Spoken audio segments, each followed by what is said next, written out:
Can you talk about the Clean Label Project? What was found in most protein powder? Lead was unfortunately one of the things that they found most of in this study. Another myth that we busted, Nordic fish is the best. That was not the case. Oh, wow. Pacific Ocean. Plant-based protein powder and a whey protein powder. They see the grams of protein, but they're not aware of this different amino acid array. There's a few different things to it. Differences between vegan omega oil versus a fish oil. Yeah, so the algae oils that are starting to come out more and more. And I think... Oliver, welcome to the podcast. Thank you. It's great to be here. You flew all the way from Denmark to hang out all with the me. way to Denmark to hang out with you, yeah. Did a few stops on the way, but you know. Yeah, I know. It wasn't just for me, but I'm kidding. But yeah, man, thanks for coming to hang out in person. Appreciate it. Thank you for having me. I love what you're doing.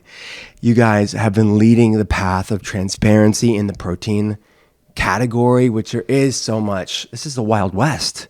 There's still a lot of things that could be better regulated. Yeah.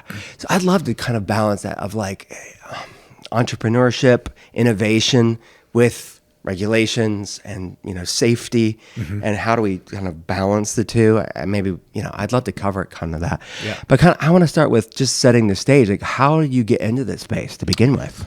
Yeah, so it started back in 2008 or 2007 in a gym. So I was a gym owner. I was running a CrossFit gym. I was like super into health and wellness. Mm-hmm. I studied business on the side, but I was like, my passion was all around fitness and training and health in general. So it was interesting because, as you know, in the wellness industry, there's never like one route to a better health outcome.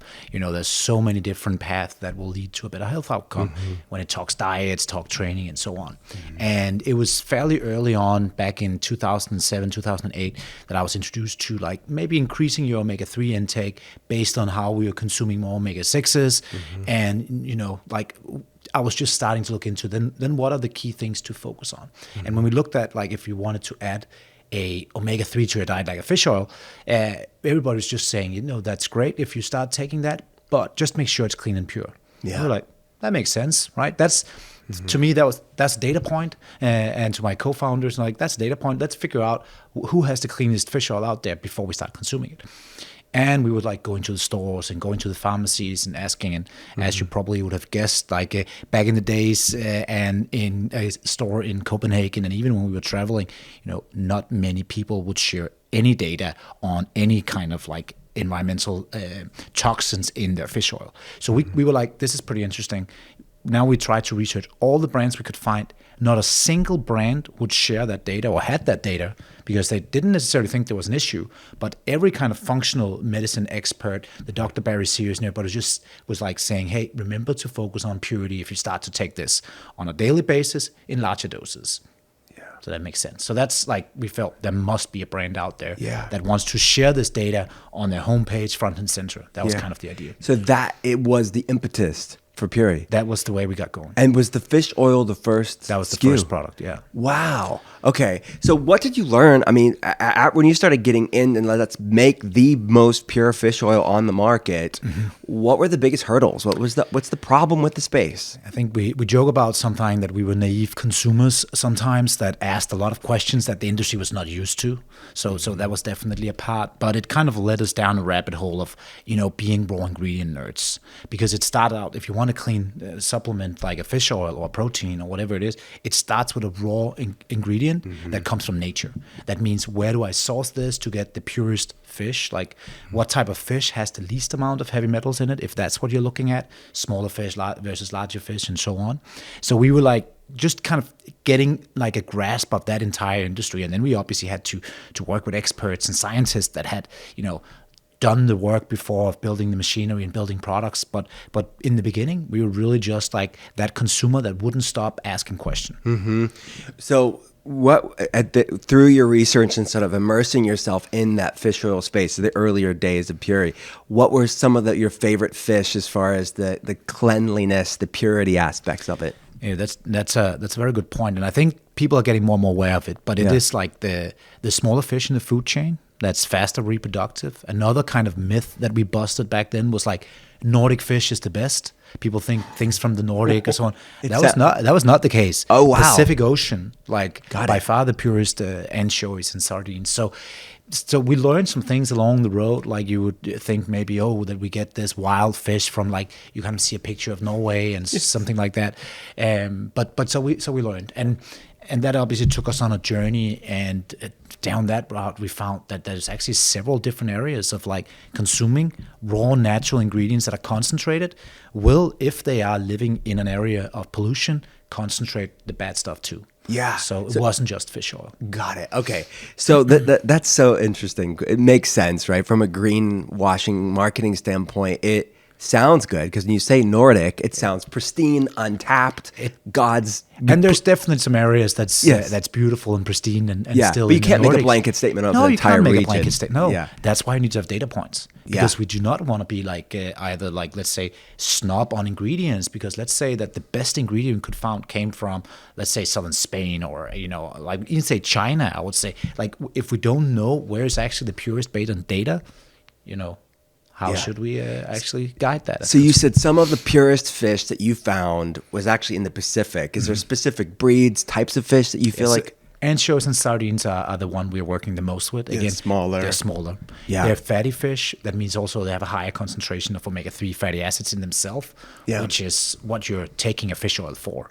Like you're taking it for that EPA, DHA, like the long chain omega-3 fatty acids, not for other, like necessarily other omegas, and especially not for other types of fats that are not omega-3s. Mm-hmm. So, okay, and then you mentioned wild caught versus farmed, and you said even if it's wild caught, if there's pollution in the ocean, it doesn't necessarily make it better, but it sounds nice from a labeling standpoint. It does, and again, like back to the point of if we don't test the actual raw ingredients, we don't even know what is best. And it will be different things probably that will be the risk of contamination in a wild caught versus a farm versus, where else you can get your stuff from. Do you have a preference? Like, and, all of these years of being in the space now, wild caught versus farmed, whether you're talking about fish oil or someone buying fish, I feel like we used to make these blanket statements like wild caught is best, but there's some innovative ways to farm fish that I think you shouldn't make blanket statements about an entire industry. We can't make blanket statements, that's for sure. And I still think that there's something in how the vast majority of the farmed fish is being, because I think what we've seen in most industries basically is thing has been driven by profit. Mm-hmm. Not by quality. So like how can we get to the cheapest, fish to a lot of people so that you can buy like a piece of salmon in the market for, like a very low price. And that price point has driven the industry because that's what consumer has been asking for in general. Mm-hmm. And that is driving like the quality probably down. Yeah. It does need to be a blanket statement. And now we're also seeing the opposite. We're seeing all these small micro farmers coming up with like super passionate about their raw ingredients and their quality in what they're doing, whether it's fish or beef or whatever it is, plants. And that's exciting too. And that's what we're trying to pace forward in our industry too. Yeah, that's really cool. Okay, so is there any other people looking at fish oils, any other things they should be looking at on a bottle, like maybe ratios of EPA, DHA, anything that you think stands out to being superior? I think there's 3 key points. Okay. One thing they can see on the label, that is the omega-3 fatty acids. As we said, you're consuming an omega-3 product or fish oil to get EPA, DHA, maybe other omega-3s, but that's what you're aiming for. So you want a high percentage of the total product to be that.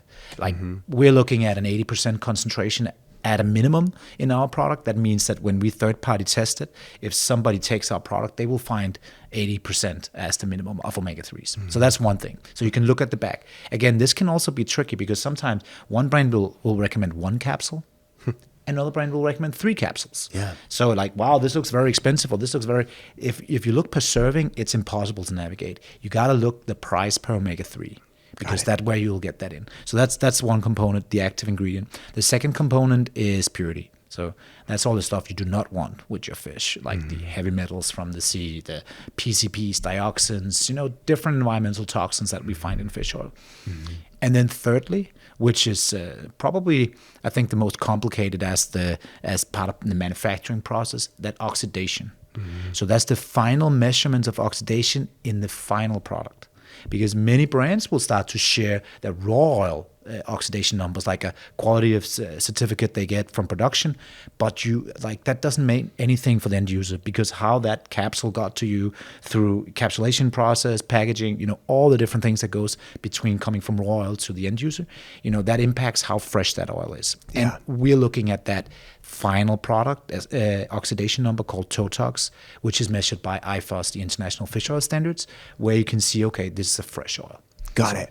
Yeah. So most of the purity is when you see it's looked at when it's harvested, with the earlier stage of it before it's kind of made its production line. It's rare still to do that like final product. IFOS, I think, is doing a good job because several brands are actually uploading their data there.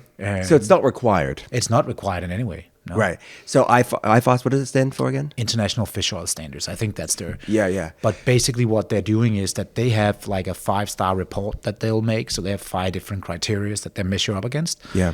Like we talked about before, some of those criteria. But they will show you in the lab report of the batch that they've tested the oxidation score, which is a number. So it's called total oxidation, or TOTOX in short. Mm-hmm. And that number you would see in, I think their standards around 20. They passed their standard. Mm-hmm. Like that's the maximum number. Like there's different councils out there that have different numbers, but generally like it's recognized up to 30 that you can kind of sell, or 40 even. What we would say is we want most of the products to be below 10, and I think a really fresh fish oil is below 10 in the end product capsulation. And we're like internally, and our scientists, nerds, and the product nerds at the office are like, we want to go 5, 6. That's kind of the reference range, and that's where you can really chew a capsule, take a bite in it, without any like weird like perfumes or maskers off the fish. You can taste it, and you will feel like you'll taste a little bit of fish, but you won't feel that like fish burp hanging in your mouth like that you would potentially of a very rancid fish oil. Got it.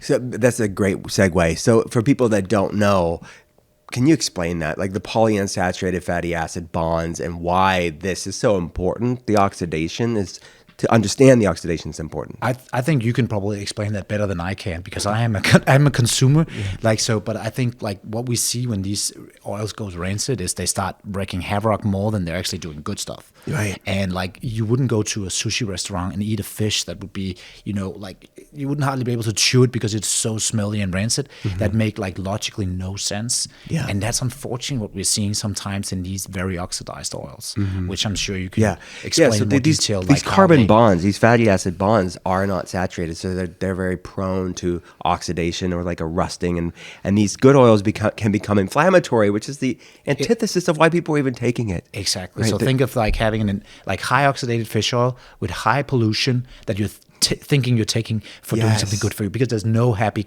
instant gratification in this product. Right. So the whole point of taking this is to lower inflammation, to support healthy inflammation levels.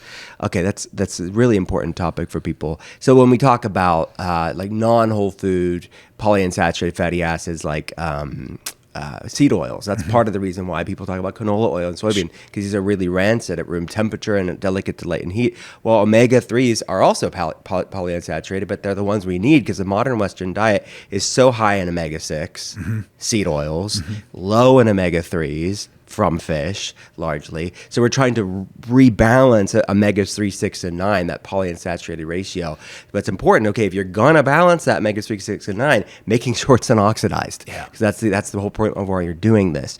Okay, so I never heard somebody say, like, so that with the fishy burps is like a sign. It can be a sign for a very like oxidated, like rancid fish oil. Basically. Yeah, I got it.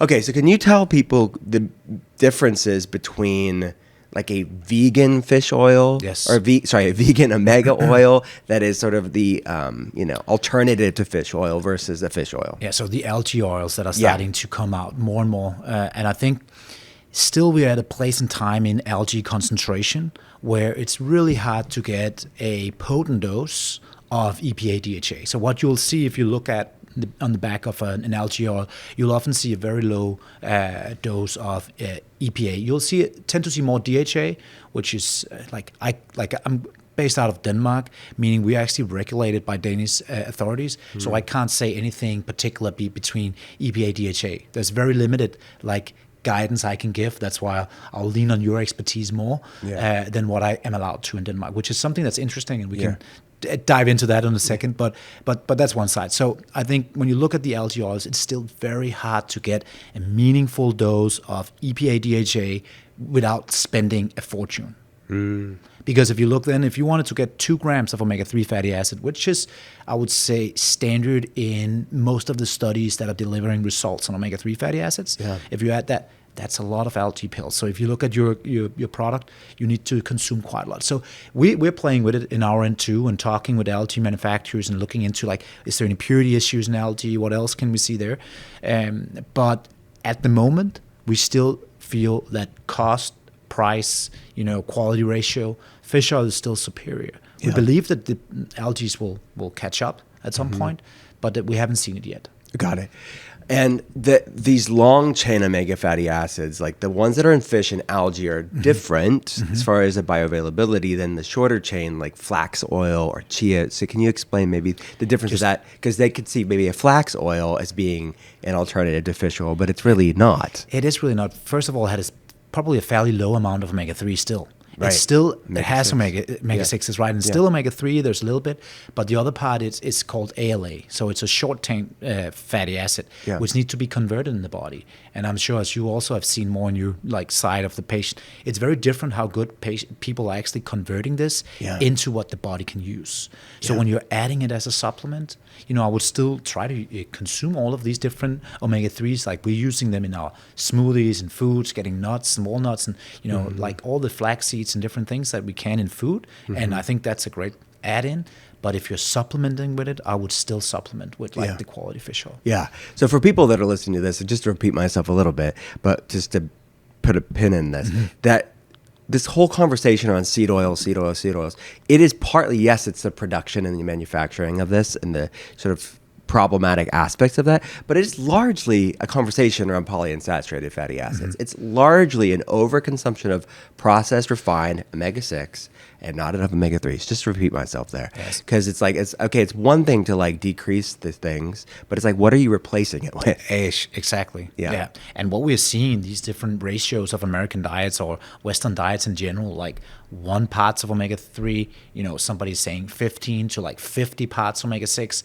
That is a very pro-inflammatory balance when you look at it, versus when we look ancestral into, Aborigines or Eskimos, or like how people have been living in days. It's rarely been more than 1 to 4 or 4 to 1, that ratio. Yeah. And now we're seeing, like, let's say it's 1 to 35, that's pretty...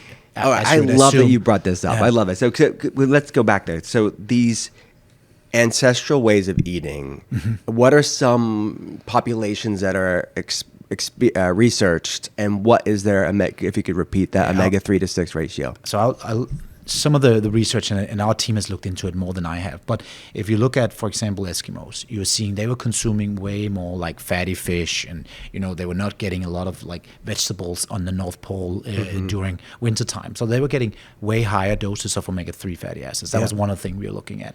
And if you look at Aborigines on the other side, they were like living middle of land, they were eating meats and plants and so on, but still, despite that, we rarely see that big fluctuation in the ratio. Like the ratio now going, let's say 4 to 1, 1 to 4 is what I've heard. You would probably find studies mentioning differing numbers on this, but like right now, if we're just saying it's 1 to 20 or something is totally out of balance here. And that's back to the point on whether it's like the omega-6 and the vegetable oils and the lower consumption of fish in general. So absolutely. And like from other whole food sources, people think red meat's just like there's an ample amount of omega-3s in red meat as well. If you get it from something that has been working on grass, living a real life, right? Like so it's what we've done to the thing, less to do with the thing. We've optimized again for profits probably, and not really thinking about how much, like how many nutrients was in this piece of meat or whatnot. That's not what you're looking at when you're going down to the store, right? Like it's price, and that's pretty much it. Maybe taste. For sure. It's mass production and profit. The protein powder world, I mean, there's so much stuff out there. Can you talk about the Clean Label Project study and what was found in most protein powders? I think like when you have an industry as big as the protein powder industry, and we're talking about proteins more and more as we tend to get maybe too little through our diets, again, back to that like Western diet that is skewing carbohydrates and not necessarily quality proteins. Protein powder is a great add-on to that. So the Clean Label Project did a recent study in America's best-selling protein powders. They took 83% of what's available for Americans. So it's like, I would say it's a very broad study that looks at the general status of an industry. Out of that, like 83% of America's product, 47% of them, like almost like flipping a coin, 47% of them were above Proposition 65 on safety levels of heavy metals. Like, wow. So it's like a pretty crazy number. Even when you look deeper down into stats, some of them, like more than 20%, was more than twice the Proposition 65 safety limits that are set. So that's the safety limits set in California, and we don't need to comply with them. Like, there's no real rules yet still, though in California, if you think you're above, you need to have like something marking it on your label if you want to be sure. But again, most consumer products are not tested. Right. So people don't know necessarily. So, and I think that was kind of the whole idea behind Clean Labels. They put awareness to these things to say, is this just greenwashing, or is it actually, fear mongering, or is it actually an issue in the industry? And I think when we see a product like protein powder, again, this is also something that people are consuming for their health. Yeah. We're not talking they're walking into a fast food restaurant and just getting the cheap. It's not the treat. This is, they buy this in a fancy store or online or from a brand in like supporting their health journey. Yeah. And I think that's where, we should get as close to zero as possible, because it again, back to that, it's super counterintuitive if your health things are actually also potentially adding to your toxic load or your toxic burden. What with almost half of the protein powders tested, what were some of the things that were found? I think lead was unfortunately one of the things they found most of in this study, which I think like that's a pretty, that's a horror. Every heavy metals are not good for you, but lead is particularly horrible, I think, in many ways, and it's really hard to get out of the body too. So I think lead was found. They found that in general, whey proteins do better than plant proteins. So the plant proteins, the number of brands surpassing Proposition 65 was 77%. Wow. So that's really, and the organic products, which is also, we'll come back to that in a second so we don't push people away from organic, because I think organic is the right decision in most cases. But the organic products in this study tested 79% above Proposition 65 levels. Okay. So that doesn't mean you can go down and buy the organic product and think, I'm not getting any heavy metals, because organic does not mean testing for heavy metals. Right.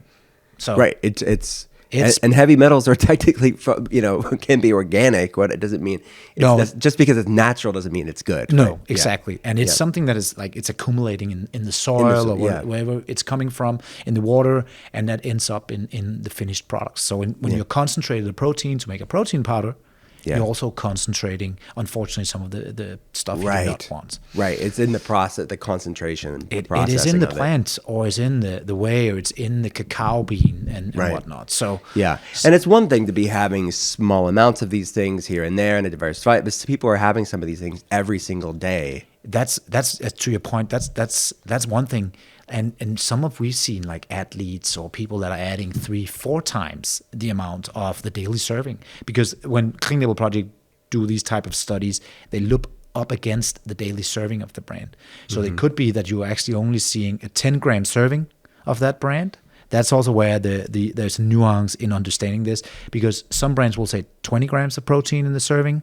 They obviously can have like a total, it's the same amount before you surpass Proposition 65. So meaning if I'm taking maybe 6 scoops of the plant-based one that give me 10, I'm actually 6xing suddenly this type of environmental toxin, potentially lead, in my smoothie. Yeah, that's a great point. So, and I always talk, because people, we don't want to be fear-mongering, but it's like we do live in a different age. Like our great-grandparents lived in a different world. Oh, for sure. Like we don't, maybe if it was just this, it was just the heavy metals in the powder, it'd be one thing. But it's not. It's a lot of different things. We do not have the resilience we once had. No.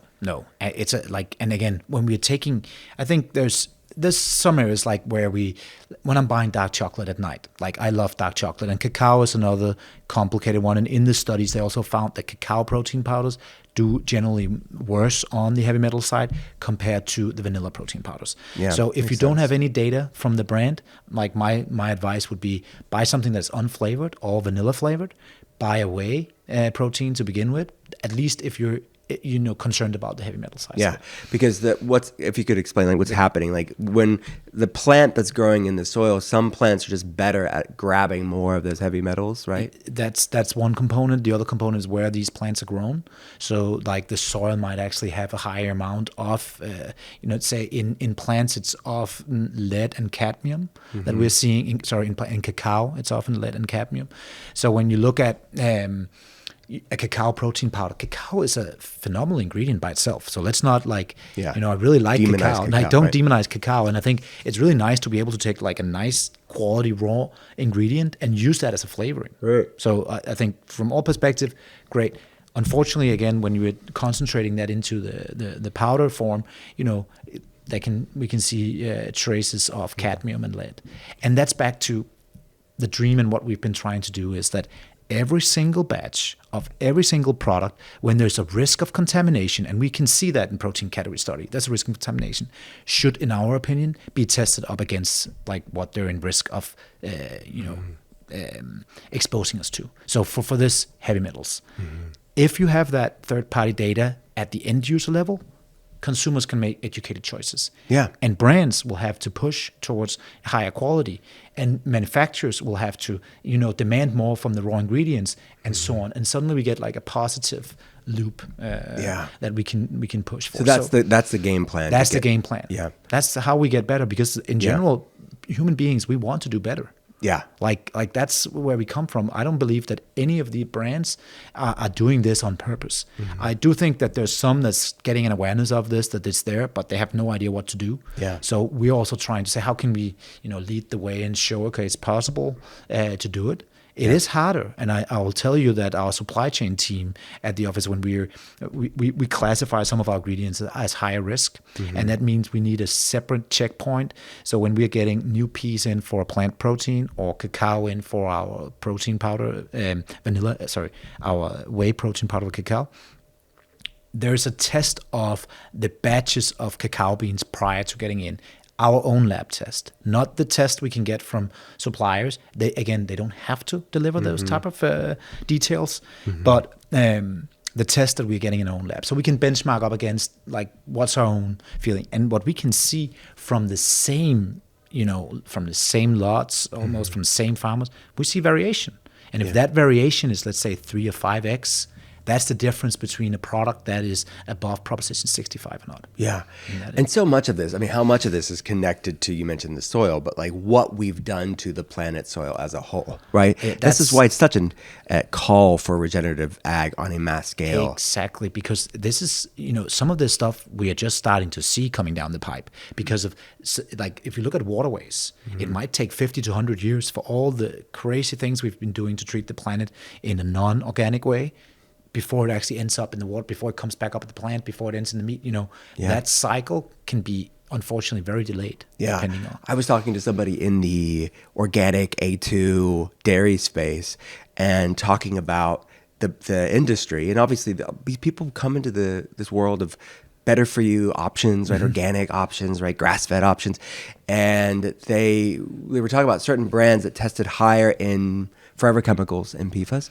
And they're like, where is it happening in the supply chain? Where is it happening? We don't use any of that. It's not known. But it was in the plastic pieces that went on the cow's udders. Like, it's just something as simple as that, as they degrade over time, is what they were saying to me. It happened there, right? And it's like a massive chain of like, where is it coming at in the environment? But that's true. Yeah. And again, we don't know all the details. We find things as well where we're like, how is that ending up here? We saw pesticides in our in one of our fish oils, and we were like, how can this be? Like, we're catching wild caught fish. Where's the pesticides coming from? We didn't get it, and we found out that the manufacturers change. We use a drop of lemon oil in our capsuling because that makes the capsule more. It smells better, and also it protects. It's like it's a win-win ingredients, and we were using one organic, and they didn't have any more of that, so they just switched to another one. Wow. And that little drop that was in the capsule came back when our lab report came, and we were like, "Where's this?" And we can go back, and they was like, "Oh yeah, that's right. We just changed, but you're only using a drop. Like, how can that impact?" You know, this is not what we need. This is not where we need to put our efforts right now. But my point is more like, again, to your point from before. Yeah, it's so interesting where this stuff is coming from, the cross contamination of where the points are, and that's back to the point. If we test the finished goods, like not in production, but the finished goods that consumers are actually consuming or using in any ways, that's where we should test, because we will see at least if it's contaminated or not. Yeah. Well, I love the way that you said it, and I'm the same position as you. Is like, okay, if there's transparency and just, universal transparency, then the consumer can decide for themselves. And that's, we have, of course, educate and empower and have people to be empowered with this stuff. But it isn't about saying you can't have that thing. No. You can make that decision for yourself, but how can we make it? How can we have informed consent if there's not transparency? Yeah, I think if you're trying to avoid heavy metals because you've been through a functional doctor, you see you had some heavy metals issues, higher in certain things, and you were just consuming like cacao protein powder 2 or 3 times a day, and that was where it coming from. You had no like. How can we not know, right? Like, we need to take, again, and that's back to those, the things that are really in risk of contamination. That's where we should start. Get the transparency, then we'll get all the brands to follow along. And I am very positive that it will happen, because what we've seen is, there's a lot of consumer organizations out there pushing it, but what we've seen now in baby food is that there's actually now regulation in California and in Maryland. There's actually regulation now on providing lab data that is third-party validated on baby food for heavy metals. Yeah. And that came from pretty much the same issues we saw. Yeah. Okay, so the kind of, as we're like weaving through this conversation of transparency and purity, like, where do you see, being in the industry, but also being in Denmark with a more regulated, government around food safety, what's you mentioned kind of seeing the industry wanting to do better because they're knowing better and they're doing better. But does at the end of the day, does there have to be regulations because some companies are going to take shortcuts or lower costs when they can? I think that's really hard question. It's a really good question, but I think that for the high risk, that's where we should have the regulation, because I don't think honestly it should be up to us or even the Clean Label Project to do that lab testing. I've seen the validation differences on lab testing. Some product can come out like 4 times different on the same analysis from a different lab. So I think, like, again, if we really want to benchmark apples to apples, we need a more like unified system. Yeah. And I think the power lies there in something that's regulated. I don't think that consumer organizations will be able to run that all the way through. But as we've seen in other industries, and now it's doable. Yeah. So, but we shouldn't do it like. So one of the approaches we are taking, we are testing for a lot of different things, and to be honest, some of the things we also like questioning a little bit. Do we really need to test for it? Because we haven't seen any contamination, like let's say pesticides in fish oil. It's like we haven't really seen that. Yeah. So do we really need to have a panel saying that? It's a little waste of money and lab and efforts if it's not something that's commonly found. Yeah. And that's where I think, again, getting it to a regulated body will make way more sense. Yeah. Sometimes brands have to do what like the consumers are asking. So if you have all the consumers asking for this and you're not testing for it, they're like confused, right? Why are you not doing that? And we can say, yeah, but it's really not an issue. We haven't seen anything like that. But then it becomes a little vague. Yeah. So I think like regulations on the parts where we can agree. Yeah. So where we agree, that's the thing, right? That's the thing. And when you get government and nation states involved, right? Like, and I'm a part of this whole movement of transparency of ingredients and getting artificial dyes and, things that require warning labels in other countries that are banned in other countries. I'm part of that movement, but I am very acutely aware that I think there can be an overcorrection where we are regulating things for the sake of it, and it makes it really difficult for companies that are trying to do the right thing to even get out there, because what was maybe meant for good is now suffocating to entrepreneurship. And I think, if you take the general approach, I think you're right. But would we rather have, let's say, 5% of entrepreneurs having some extra obstacles in winning, Yeah. or and then 47% of consumers getting too much heavy metals, or do we want a little more obstacles for us entrepreneurs? We shouldn't go like it. There's some countries also, if we touch on Europe and regulations, where we are so slow on it. Like we've seen, for example, D vitamin in Denmark has been upregulated the amount you've been allowed to supplement with like 3 times over the last 15 years when we've been in business. Yeah. And it started out with like microscopic dose of D vitamin. It doesn't really make any impact. If you had someone who was like clinically deficient in D vitamin, giving him that dose would not impact anything, like 10 international units or whatever. That was the max. And I think there's still a few countries in Europe where we haven't upgraded. And we've just looked at some of the D vitamin studies on some of the different things. We've seen pandemics and viruses and whatnot. Like, having a population that is extremely deficient in D vitamin is probably not a good thing. So there's a flip side. So we need to be pretty quick at least reviewing this type of data as well.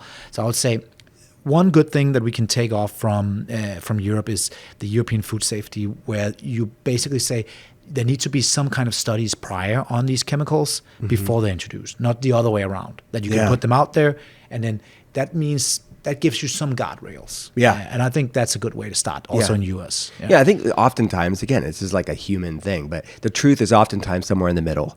And I think, maybe some nation states go so far, and then the United States is so far on the other side, right? For sure. Yeah. And we hear that about Proposition 65 as well. Some say that's a really strict standard. And I would say, yes, it's a pretty strict standard when you look at heavy metals.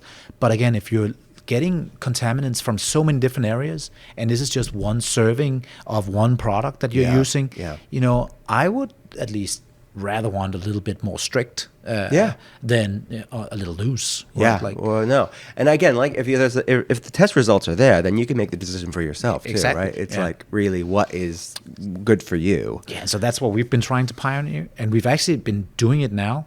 And I can also tell you that the industry is slow to move on it, because when we started doing this in 2019 with the Clean Label Project, because they did a protein study back in 2018, where again, back then they actually listed the brands and how they were doing. That was really, I think a lot of brands got really upset when they saw their products like highly contaminated on their list.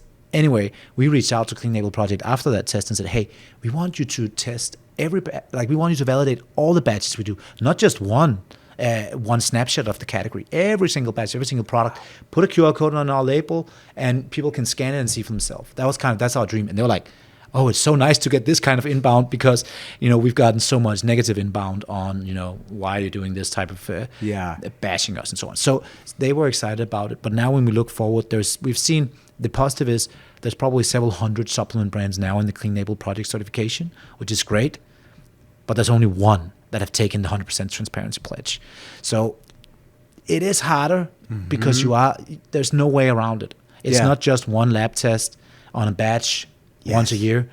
It's every single batch of every single product before it's released to consumers. Wow. And so you're the only brand, unfortunately, with the transparency certification. That's wild. I didn't know that. And we're trying to, push it and say, okay, can other brands do the same? And I think brands are looking at it and saying, okay, we just need to tighten up all the different things in our supply chain before we'll do it. But like that's the goal. Again, baby food made it happen. In California and Maryland, you have to have that on every single batch of every single product, validation of heavy metals. Let's just start there in protein powders. But you're voluntarily doing it. We're voluntarily doing it, Yeah, that's amazing. It's amazing. But you're saying there's no compulsion. There's no legal compulsion. No. Regulatory compulsion in any other space. But look, I think you're a testament to what I was saying. Like the pushback that we get within the space is that it's suffocating maybe. But no, look, you're doing it. And we're a pretty small brand compared to a lot of the others. So if we can do it, you're not big wellness. No, we're not the biggest platform. So if we can do it, I'm sure bigger brands can do it too. And let's not start by doing all supplements of everything like we're doing. I totally get that. Let's start with the products that are higher risk of contamination, such as protein powders, because you're also consuming a quite big dose. So like if you're taking a magnesium capsule, you don't have the same risk of getting a lot of, let's say, heavy metals in your magnesium capsules. One thing is where it's coming from, but the other side is there's so little powder.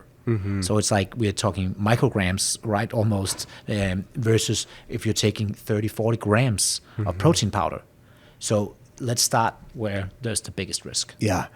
This is an amazing conversation. Okay. So can we kind of differentiate for people out there that between a plant-based protein powder and a whey protein powder, an animal-based protein powder? Let's start with those two, and maybe we can kind of dial into other non-plant-based ones. Like, what's the different amino acid arrays there that maybe people think they see the grams of protein, but they're not aware of this different amino acid array? No, so there's a few different things to that. So one thing is like for protein powders, often you're consuming it to, muscle related. So you want like the leucine in like the amino acid that is very associated with like muscle gains and so on, or maintenance even. So that's one component. And you see a higher dose of that in whey protein. That's one side. I'm not a specialist in all the different amino acids in the plants in general. I know that our team is looking at like there's actually a decent dose of the key branch-chain amino acids in a serving, so you're still getting something. So you can actually look at the studies that are on muscle development. But I think another component is bioavailability, which is something like the Dr. Gabrielle Lyon is talking a lot about. And I was at her event recently, and she made a really interesting point, saying like when you're looking at these protein powders and you're trying to get, let's say, your 1 gram of protein per body weight in pounds, which let's say for me would be 185 grams. It's quite a lot of protein. That's one thing. Like it's actually pretty hard to get that just from diet. Anyway, but if the plant has half the bioavailability as the whey protein, for example, then you might need even more. And we know you'll also get like more carbs out of the plant. You'll get other things out of the plant. You need to eat quite a lot of food. So I think from the convenience perspective in that, the whey is more superior to get like high quality bioavailable protein, where you also get more, not just gram for gram protein, but also like the power output of that gram of protein seems to be better for that perspective. Got it. What's your take on collagen protein paired with, like, can you go over the distinctions, I guess, between a collagen and just a whey protein powder? I think so, yeah. Collagen is also more focused on this glycine amino acid. And I think, again, if you're looking at muscle, which is why many is also adding it, like one thing is post-workout, but also your morning smoothie or whatnot. I would still say that you need more of that leucine content for that part. I still, total, it's part of your daily protein intake. Yeah. So I'm not like looking if you're getting that 185 grams or whatever it is that you're aiming for. I'm not like, I will still count the 10 grams of collagen I'm getting. Yeah. As part of that protein content. Yeah, I say the same thing to patients. It shouldn't be your only source, right? No. Because you're not getting what you need there. No. But it's a unique source and should be supplemented in. It should be brought in as a part of that array of these amino acids. These eating more collagenic-rich foods in general is a good idea. For sure. Like the broth and the different things. So like, the powerful, again, rich in nutrient traditions that we've had. For ages that we kind of disappeared, right? Yeah. Oh, so true. So true. I talked to my telehealth patients who are part of like their family tradition in certain parts of the world, whereas like things like broths made with bone broth, organ meats are just completely normalized. But you talk to like the typical American that's divorced from that route, they're weirded out by these things. Right? Yeah. What's it like in Denmark? Is that part of? It's very same with US. And unfortunately, often in many kind of the bad trends as well, we're following along just a little behind. So like the fast food chains will come, like all the different things. We're slowly eroding your heritage. If we look at the heritage in general, there is a heritage of like local, and I think we can take the best of that as well. And people are getting focused, like getting more awareness of that again, like trying to get like the high quality local producers. That's getting cool to buy these different cool small brands that are not promoting like that they can do the exact same flavor every single time, but actually saying, hey, our cheese tastes a little bit different from year to year, or the coffee is slightly different from time to time, and so on. And I kind of, we just need to get into that, right? We were kind of grown up with everything had to taste exactly the same, right? And cookie cutter. No, it shouldn't. It's kind of fun actually when there's nature and local isn't like that. No. oftentimes. That's for sure. Yeah. So that plant-based protein, is there specific sources of plant-based protein for people that are maybe like religious or ethical reasons or preference reasons? Yeah, it may not be as bioavailable, but we want to meet people where they're at. For sure. What are the better for you options? So like we've worked with pea for the most time, where we've seen also from the amino acid profile, it looks good. And I think what we still classify that internally as a high risk ingredient. And we've had the same lot, the same batch that we got peas from, where we saw a difference of like 3 to 4 times in heavy metals in the same. So we were like, wow, how do we? And it's already, we want to be, you'll never see us release something that's above Proposition 65. Okay. But we want to be a little, we want to give ourselves some room there as well, again, because it varies. So how do we work with a raw ingredient like that when it, generally I think what we've seen is still is pea is a more, it's an easier way for us to get it without getting too many environmental toxins. We saw rice in the past, especially when you looked at like arsenic and so on, was really hard to source. So that has high arsenic in rice often. Back to, I would actually love to see this in more brands on food sites, like a transparency project where they were testing like rice, high risk ingredients of arsenic, so you could see how much arsenic there is in the rice you're buying in the store. It could be your sweet potatoes, probably a little harder, but also it's doable. The chocolates, would love to see chocolate brand actually sharing that data, knowing now because it's not just supplements that you should actually think about these in higher risk of contamination food groups across the entire thing you're consuming at home. Wow. Okay, so this is very fascinating. The high risk ingredients, and what we're saying here isn't to demonize these foods. No, we're just saying this is where, because they're grown in soil and maybe accumulators of these heavy metals. You mentioned sweet potatoes, like I've seen my white potatoes too. You mentioned peas. You mentioned the cacao. Is there anything else that's on that list that can be from you when you're looking at ingredients that you use that are like, yeah, we definitely are glad that we test for this,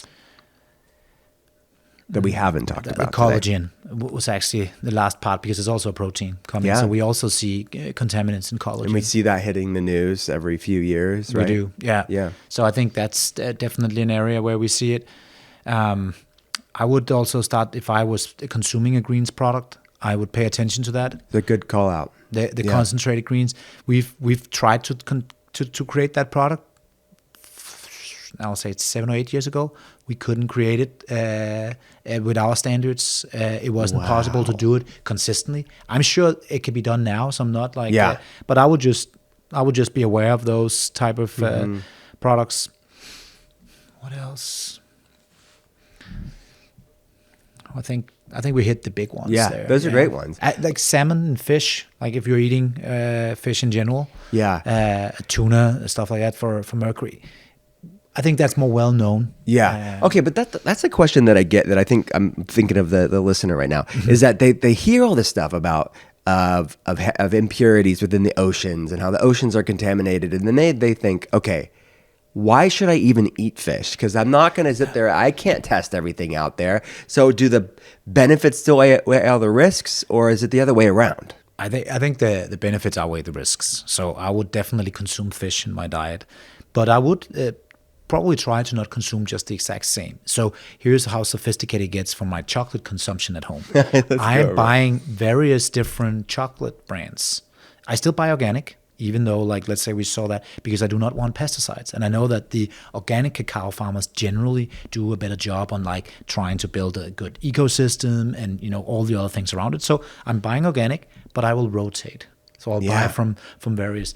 That's how sophisticated it is, until somebody will create that transparency project for us. I love that. So you could do the same thing with fish. Exactly. And you could do the same thing for all the different food groups you're consuming. And I think I've seen now a few brands also over here starting to test like oats and so on. So I think it's just a matter of time where more people will actually get their eyes up. That's a great tip. Is that, again, sorry to everybody to add another thing to complicate it, but it doesn't have to be complicated. No, it's just there's many brands out there. I think diversify, and dose makes the poison, right? So if you can, like, again, eat varied.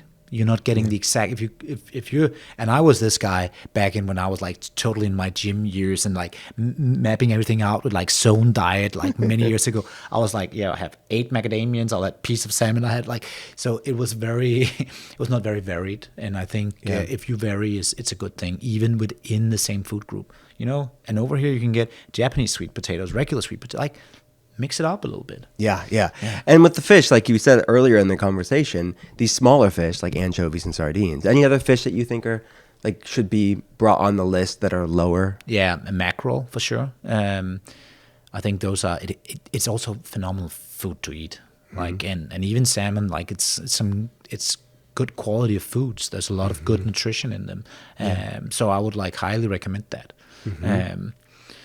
What else is there? Any other like great food groups that I think? Yeah, some of the best ones. Yeah. Something we talked about before we started recording was this conversation, this national conversation with the United States around MAHA, making America healthy again. This is not political for people out there. It's just conversations that Oliver and I would have anyways, but it's just converging with, like, politicians are wanting to have conversations that this is our life. So what's across the Atlantic? What's the kind of buzz how's it being received, I guess, the MAHA conversation in Europe? Oh, that's a good question and a tough question to answer. And then, like, we're like half American, half European, so we kind of sit both places here. I think it depends a lot on how it's being portrayed, unfortunately. So I will have conversation with some people, and they're like totally against it, and think it's so. And so I think, again, like where news are coming from, it's like it can be a little too polarized. And I think what we all should be about is trying to do better. Like, that's kind of the role. And I heard, like, I read a great quote in a book the other day. It was like, we should try to be good and do good things as much as possible over just being great. And if you continue being good, like, there's enough. Like, I think what was the quote? I'll try to see if I can circle back to it, because it's probably I can't hit the exact right one. But the point was that if you strive to be a good man versus a great man, or a good person versus a great person, you'll make a lot of good small decisions. And that's what it's all about. And over time, I'm sure they'll look back at you and say, wow, that was a great person, right? If that's what you want. Because all of these small steps in, whether it's like trying to push your food industry, making people eat healthier, all the different things we're doing, it's still done with the right heart and the right mindset, trying to do better. I think that's the key. Yeah. Well, it's like that cliche of don't let perfect get in the way of good, right? For it's sure. like, of course, it's not perfect. Of course it isn't. And we will never get perfect either, right? We can never say we're the purest brand in the world. Like, we shouldn't. But we're always striving to get like the purest ingredients and doing that. And I think the same goes to health, right? Yeah. So, what do you think of these initiatives that are happening on a state level about different, it could start with artificial food dyes. It's going to be other things in the coming future. But like, these are things that you already stand for. Sure. And in Europe, a lot of these things are already, they're not even there. Right. So there's a lot of these conversations that we don't even understand how to have, because we don't get in the first place how come they got there. Right. So, and that's back to that comment earlier, like reverse engineering. Like, we need to have like proven safety measures prior to introducing. Yeah. I think it's important. I think it's an important message. I can't say what's right and wrong. I'm not educated enough to kind of do that in detail. But I think even that everybody's now having that conversation gives it attention. And attention, again, back to the transparency in supplements or in a protein study. That transparency in our food and the awareness. Right now, I can't recall from my 15 years of having anything to do in health in the U.S. that we've seen this many people actually trying to now push something forward. And to me, that's exciting. Yeah, that's how I feel. I feel like, exactly, if you've been in this space for any number of years, it's never happened before in our lifetime. And knowing American history, it's never happened, really.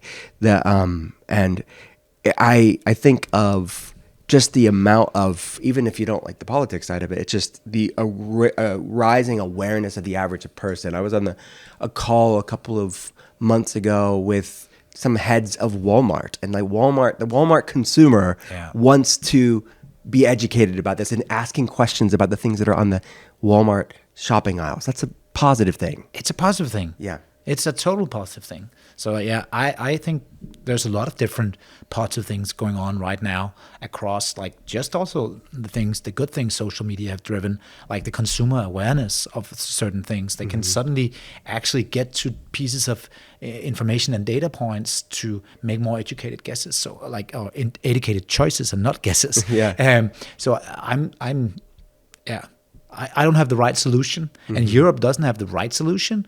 I think we have a little bit of a better solution when it comes to especially chemicals. We have a much better solution. But we're struggling, and we're starting to struggle with like PFAS. In Denmark, we have now, like it's been banned now.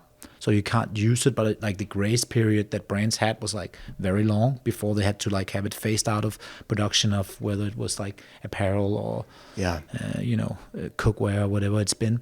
So and we've seen it in crazy high doses, and suddenly there was like a scandal of meat in a little farm, and they found out that it was because of a fire station nearby that's used PFAS in their fire extinction equipment, and they've been practicing there. So that went down, and it was like 25, 30 years later, it came up through the grass that the cows were eating, and suddenly some people were getting cancers in that area, and they found like there was 1000x the levels that you should find, right? My gosh. It was very concentrated in that little area, and that was because something like that. So yeah.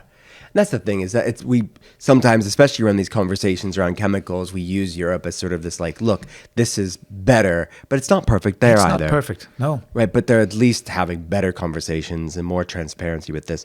And what I think, just coming from my perspective in the States, but being in functional medicine for so long, even if the country doesn't ban the ingredient outright, the transparency on labels, to my knowledge, is what really forced some companies to figure out, okay, we're not banned, but we have to put a warning label on this product, so we're going to find better for you alternatives. Exactly.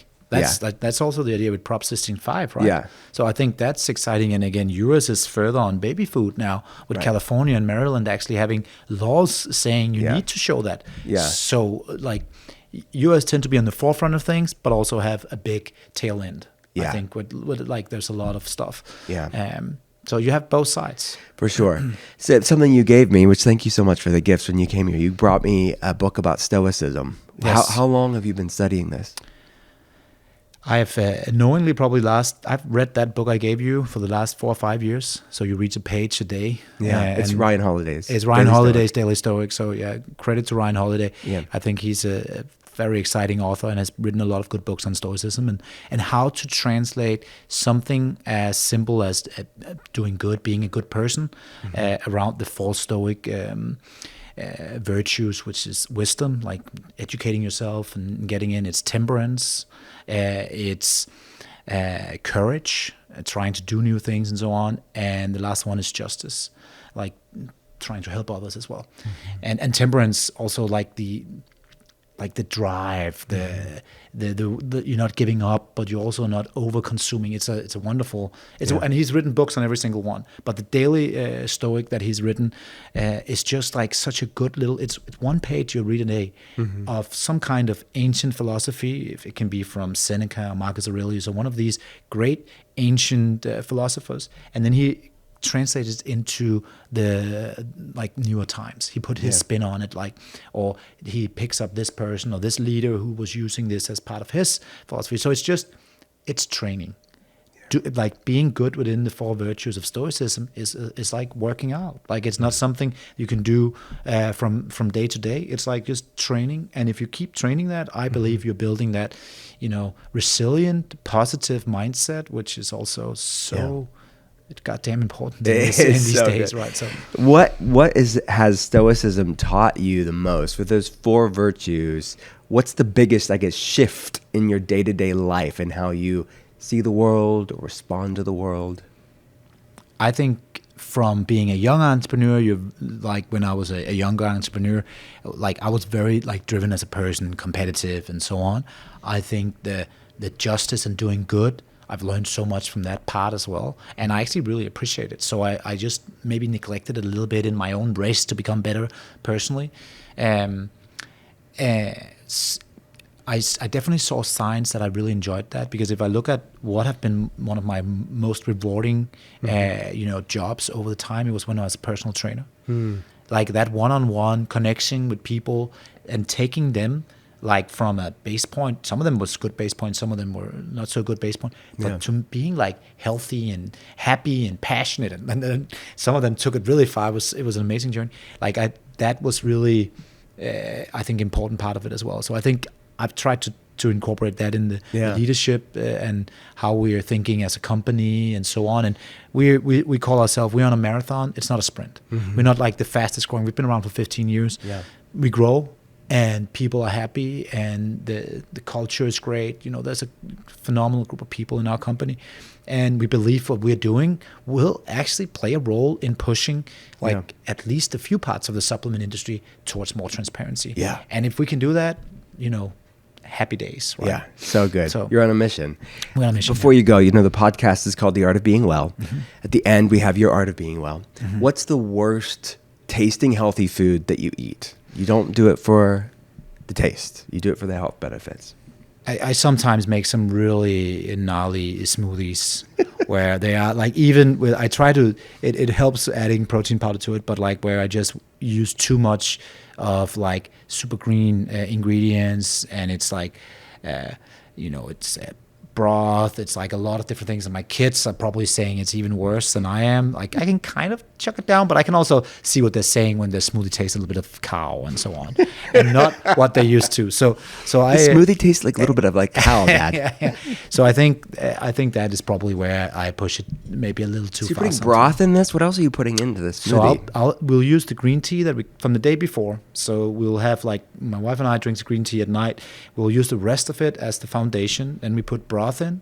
Then I use protein powder. So it's only green tea and broth that makes it's not very sweet. Okay. And then protein powder, it would be all different types of frozen, because of convenience, but frozen vegetables, broccoli, spinach, whatever you can find locally frozen and organic. We'll throw that in.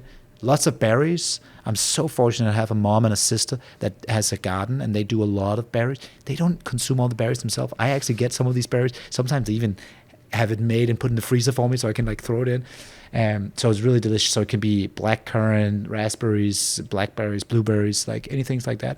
I'll throw that in. And I try to mask it maybe with some extra protein powder and cinnamon, cardamom, like stuff like that. I love it. But that would probably be, like the breakfast smoothie, and we do. And again, when they get it like a smoothie bowl, and I have a 5-year-old and 7-year-old that's eating it, right? When they get a smoothie bowl, well, Dad, this tastes like cow, Dad. It's like it's maybe, then I've gone a little too far. I love it. But your protein powder tastes so good. I mean, I didn't talk about this, but it's like a bourbon Madagascar. It's real vanilla seeds. Yeah, vanilla seeds. Yeah, so it's very really unique. It's very unique. It's very nice. You can see them in there, and it's like, it's just a really tasty product. Like you do it by itself, even in water, it's really flavorful. We use almost like we don't use like the monk fruit and like there's no artificial sweeteners. There's like a microscopic part of, again, natural flavor. Let's touch on that for 1 second. Yeah, because I think that's interesting. Natural flavor in Europe means it comes from something natural.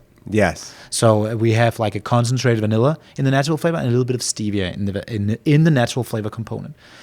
That means that, like, if you look at other products that are stevia driven, it's way more stevia. Like, it's not sweetened with it. It just rounds off the vanilla concentrate.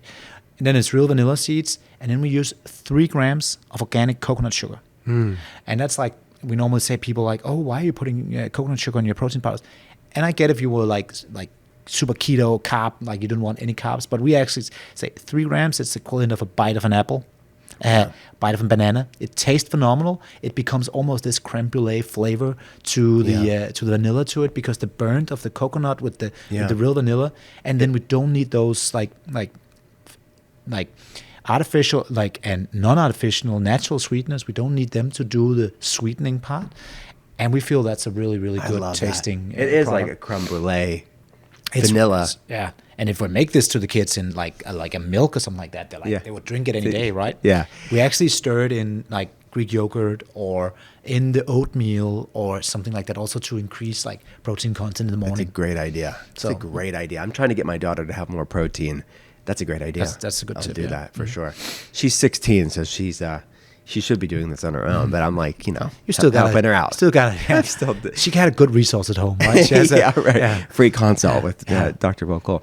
All right, next question is, of course you take supplements, but what are maybe 2 supplements that maybe people would be surprised, or maybe lesser known supplements that you like to take personally?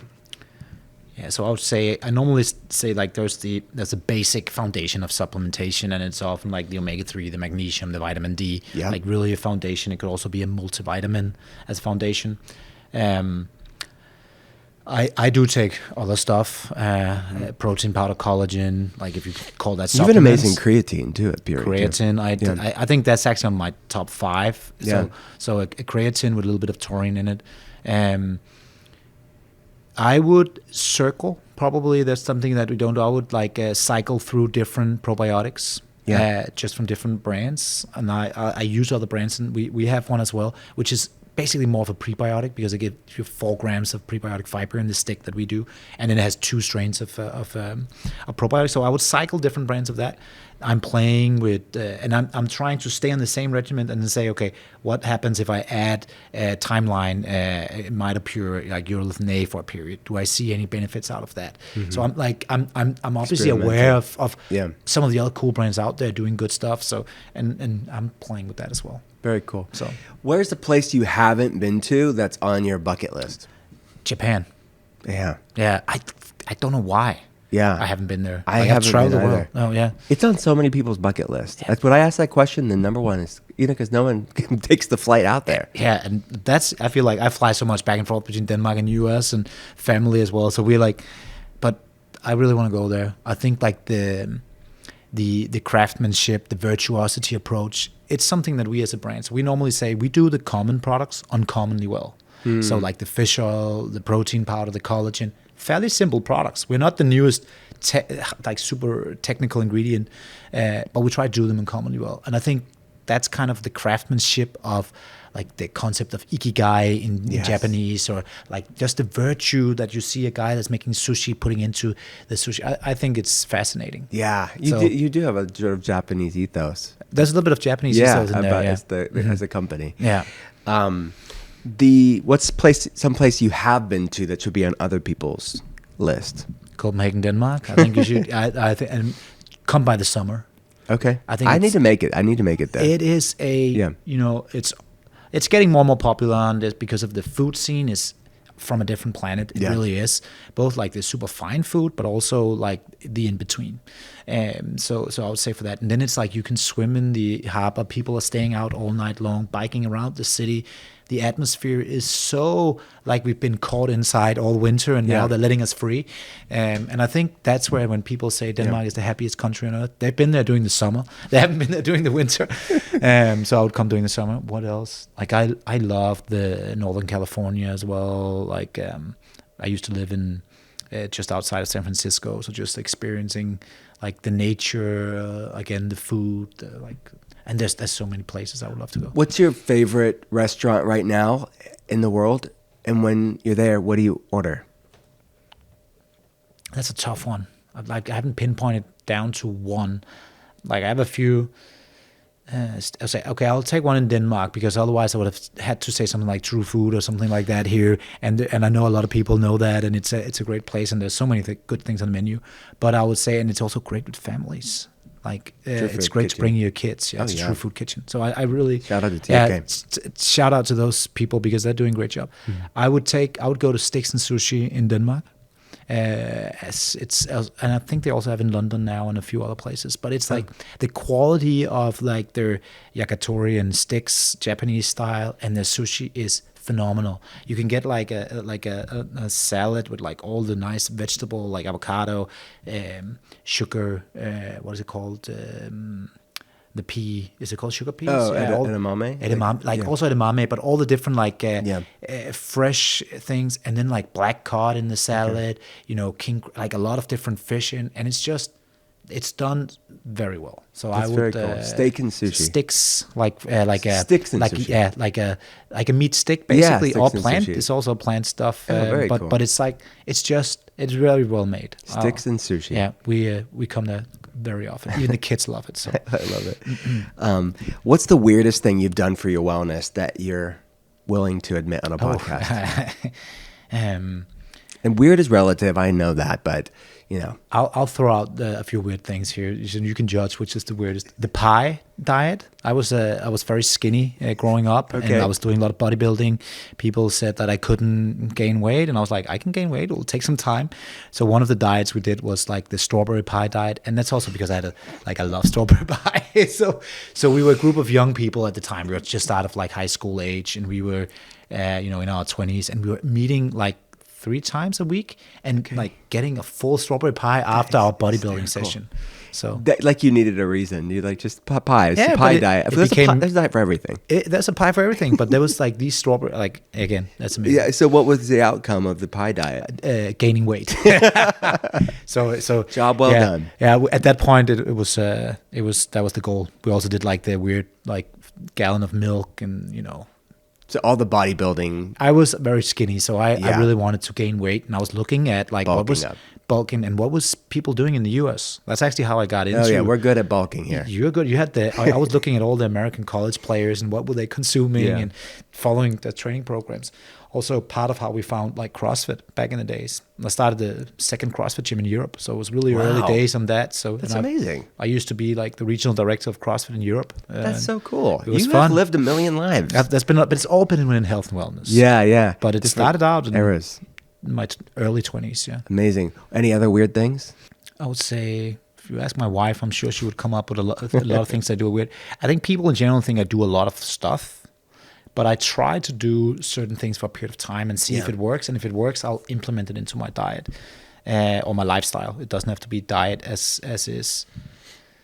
Maybe people, when I was like home alone, like doing a silent retreat at home, trying to do that for 4 days. Wow. So you made your own little ashram. My wife and kids moved out for me to be able to do a silent retreat in our house.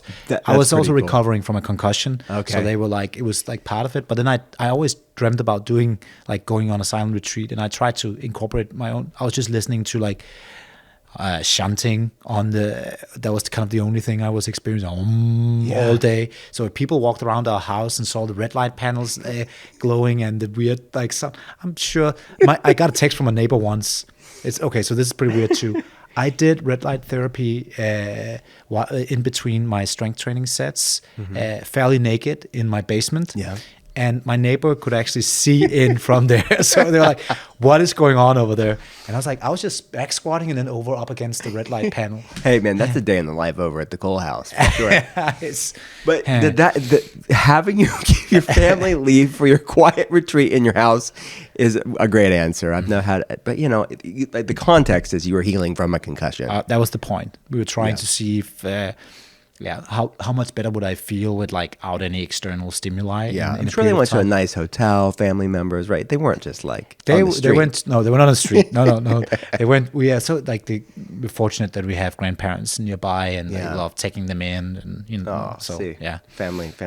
Yeah, that's great, my friend. Where do people go to learn about your amazing work? Yeah, so Puori is the place to go. So Puori.com. I actually have a URL. You have a URL. Yeah, it's Puori.com/Will Cole if you guys want a discount. And you use code Will Cole to get 20% off your first order. Thanks for giving that. Yeah, of course. And it works even on the subscriptions, which is the most popular choice, I think, for these products. Yeah, so it's Puori.com/Will Cole, code Will Cole.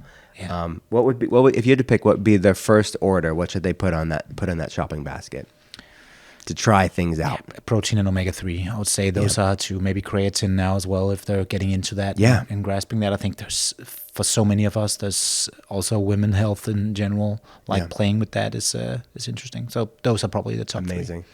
My friend, thanks for coming out and talking with me. Thank you for having me. It's been exciting.